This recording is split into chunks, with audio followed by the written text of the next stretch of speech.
Amin man natin sa hindi, sobrang nahirapan ng Los Angeles Lakers kanina laban sa Dallas Mavericks dahil kinailangan pa dito ni Luka Doncic na magtala ng triple-double at ni LeBron James na mag-take over sa fourth quarter para manalo.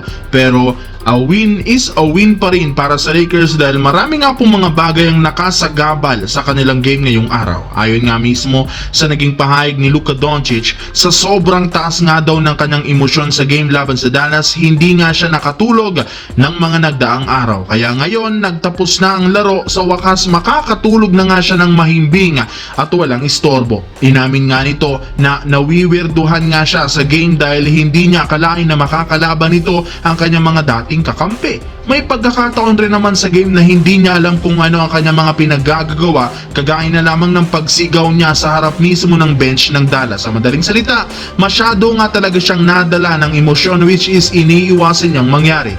Pero hindi rin naman daw ito magko-comment sa kanyang dating boss na si Nico Harrison since as of now nagmo-move on siya sa nangyaring trade at mas nakafocus na lamang ito sa kampanya ng Los Angeles Lakers. Samantala, it's a good day para sa Golden State Warriors ang araw na ito dahil bagamat walang nakapagdala ng 20 plus points sa kanilang game laban sa Charlotte Hornets, natambakan. Dinomina rin naman nila 128-92 na pinangunahan ni Buddy Hield na merong 16 points, Stephen Curry at Draymond Green na parehong 15 points.